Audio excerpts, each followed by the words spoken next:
IPJ. They are civil society organizations. It's a requirement. Thank you. It's a requirement that all discussions are done civilly. Okay? So if you are too emotional or want to come here and want to hit out at, history and things like that, wrong venue, you should leave now. We are having an intellectual discussion. The candidates have taken time off, precious time off their campaigning to be with us. We want to hear them and we want them to hear us, right? And this will be done smoothly. I ask for all your cooperation.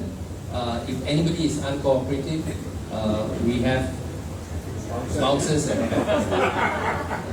okay. We are still missing one panelist, but I think we have to go on. And now I will introduce from the left all those who are standing for election and who are here. From the extreme left, first is an independent candidate, a face who is quite familiar to most people in PJ, Dr. K.J. John. Round of applause, please. Okay. Next to him is Mr. Theng Book from Barisan Rakyat Sabah Bersekutu. Right. Okay. And next to him in the middle is Mr. Lee Chien Chung from Pakatan Harapan. Now I want to very quickly go through the format, alright, of how we are going to be doing this, and I hope the speakers, we've already informed you all ahead. So what will happen is, we won't introduce you. We will give each one of you 2 minutes. It's like speed dating, right? What is the most important thing that you want voters to know about you in 2 minutes, okay? 15 seconds before your time, I will tap on this. And 15 seconds after the time, I will throw the mic at you. No, joking, okay? I need to wake you all up, it's after a nice refreshment, okay?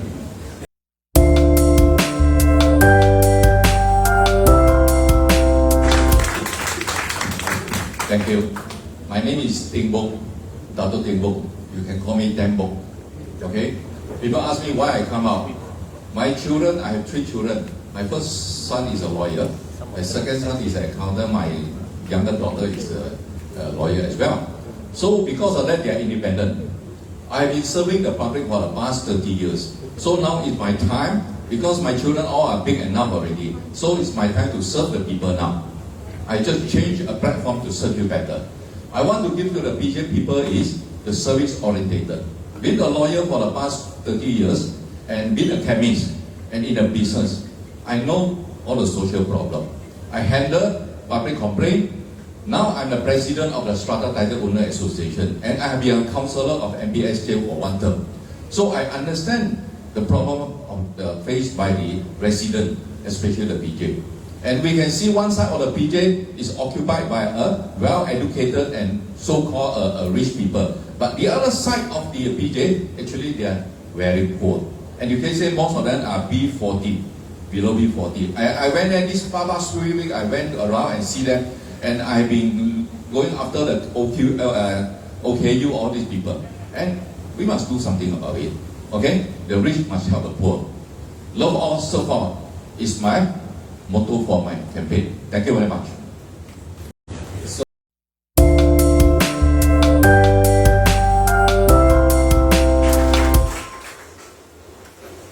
Thank you very much. After having campaigning for the past 1 week, I just give you some of the example where the unfortunate part of it. I went to some market in Old Town. Recently, the local council refused to renew their license just because there is a caste compound they have not paid. And for the past 15 years, they give the whole line of the thing. So they got no way to complain. So being a PJ form, I promised them because I'm staying in PJ for 30 years, I'm going to stay here. I'm staying somewhere in Gasing. So they will not run away. These are the unfortunate people where you have to set up, where they go to and get people centered. Just for the free transport where the government, you talk about the state government spend millions of dollars for a free transport. I received complaints from Taman Medan and all these people. And early in the morning when they go out, the bus all is jammed by the foreign worker. Okay, so they have no choice, they have to pay and get a bus. So I have been suggesting during my public complaint time, state government should introduce coupon system. When you pay your quick rent, you pay your assessment, they should give you where you're resident local. So they give you a coupon system where reduce the wastage of people money. Because you let those people want sometimes it's empty, sometimes full of foreign worker, and local people cannot enjoy it and spend $1 million for that. And you are very proud that you get people transport $1 million, and that is a waste of the public fund. So you have to be very focused, make sure you save the money. This is what I'm going to do. Okay? Secondly, I will encourage local council election. Because used to previous government, they work together with NGO, they won the election, they appoint the NGO to become a councillor, and when the government, they got a popularity, they know the people will support them, and one by one they drop them. Marian Chin is one of them be dropped, because they're NGO background. So I think local election is a must go in Selangor. And they always give an excuse that they cannot go. I don't think they cannot go, because you can do it very simple, based on the IC. They just have to set up a few counter, maybe 20, 30 counter, then election come. You just bring your IC and go there, you vote. That is simple as that. It's whether you got the will to do it or not. I think local council is a must to go for PJ people, because we are frontline. We are educated people. So there is a way of doing it. There is not difficulty. Okay? And the one what I do is because I want to help more unfortunate people. I'm going to set up an educational foundation. For those children, unfortunately, cannot afford to go to school, cannot go to university, cannot afford to pay for their fees. I got many friends who are businessmen. They got extra money, but they don't know how to do it. I will help them to do it. Because I have done one. I've set up a student, Dr. Theng Book student loan fund in Tar College. Because I graduated from there 5 years. So I want to give back to them. So I set up a foundation. So I know how to run. So I want to help the people, PJ people for this, for the children, unfortunate one. And one important thing for the PJ people is, all your land you stay from section 1 to section 16, most of them are useful land. Many people don't understand. Many years ago, you paid $2.50 per square feet. After change of the government, you pay 25% of the market rate. But the government very smart. You got no money, you pay 1,000. But once you pay 1,000, the 99 years title issued to you with a caveat there, whereby you cannot transfer, you cannot charge without paying the premium. Today, if your premium is, let's say, is 300,000, after 5 years, land price will go up. You might be based on that time 25%. So my legal firm have done a few whereby they want to sell. They cannot sell because you need cash buyer to buy your property. You need to pay you the money, use the money to pay the premium, take the restriction out before you can transfer. There are many people don't understand this. So why should you pay 25%? That is for residential. If you own a commercial property, it's 75% for 99-year extension of lease. And 75% almost you're buying from government, And you can see Kassim, there is some corner lot, 75%, 600,000. No taker. And this has a big burden for people in PJ. And indirectly, I'm not saying during the BN times, it's $2.50, but in the change of government, they burden indirectly on this. Quick rent assessment, hawker license, or up. So there is no check and balance. Because people have elected one side of the government, no opposition voice. MCA is totally wiped out in Selangor, no opposition. I'm not saying MCA good or not good, I ex-MCA. But then, we must have a check and balance. We cannot all the people go one side, the other side empty. Then you complain, why no people take out the issue? We must know how to balance. For any system, it's good to have a check and balance. That's what I do. So I'm going to bring out this. I'm going to bring out this for the people of Petaling Jaya. Okay? The other one I'm going to set up because PJ look like a very aging population. So we should have some so-called aging. You want to say old folks home? No problem with that. I think everybody is expensive. You know, my friend that send a parent cost them 4,000-5,000 a month is a burden for them. Is your children is capable or you are enough saving, good enough. If not, that is a problem. We have been running very well some of the old folk song in Sri Kemangan, in Sungai Way. You know, where the MP have established a good old folk song for them. So we should have one centralized on this, okay? And at last, there is a part of the thing is strata title property. Almost, I think, 30 to 40% of the population in Petaling Jaya stay in the strata title property. We have many problems. We have issue of strata title. We have a conflict between the management, the NJMB, and the resident. And we have some committee who take the money, CBT, and no action has been taken. So I think some of the committee tomorrow, they are going to make a police report and send me a memorandum on that.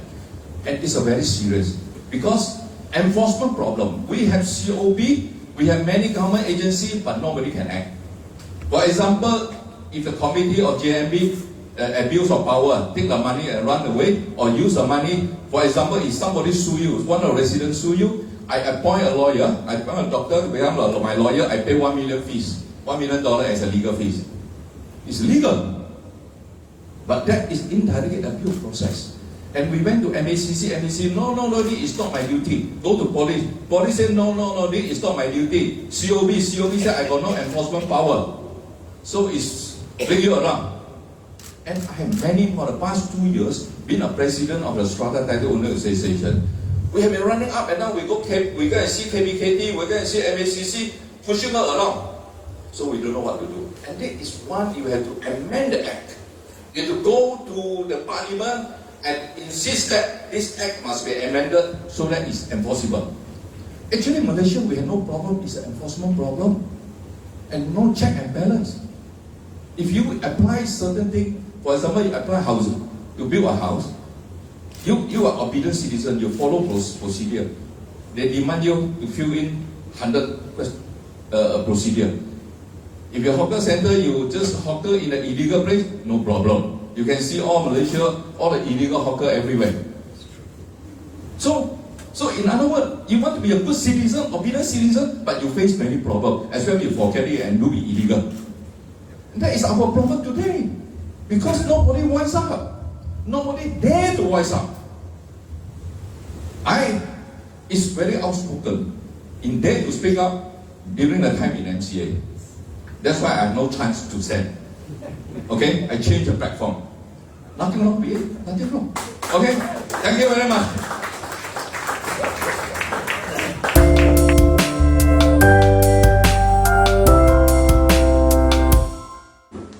Let me sum up before I leave. I want to talk about the anti-corruption.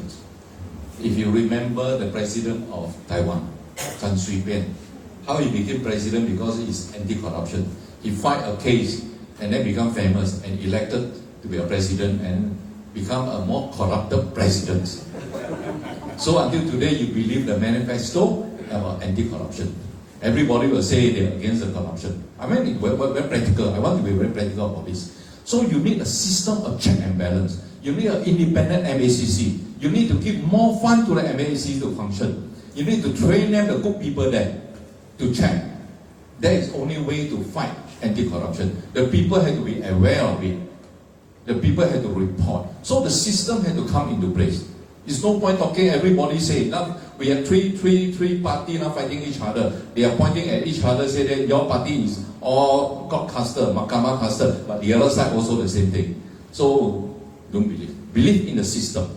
The system must be in place. That is what I want to say. Okay? Secondly, within 100 days, what I want to do. The first thing I can do it within 100 days is to JMB, COB, Commissioner of Building. I can do it for them. I can make sure the COB will be injected with a group of people, good people. I have the committee here, they are very well versed with the Strata Title Act. What is the lacuna in the Strata Act, all these things there. So we will set up an advisory board to them. If the MACC, the COB cannot make decision, refer to the board to help him to make decision. Today we have COB, the problem with them is enforcement, the decision making, because it's quite a new act. they are not familiar and they are not enforced. So I will make sure all the problem with the strata title, with the land, all these things will be put in order within 100 days. That I can do, more practical. Okay? I have group of people who are already there, and Derek Fernando is my good friend. He is a good counselor who will know the law very well. He will be part of the team. He will be there. Okay? Thank you very much.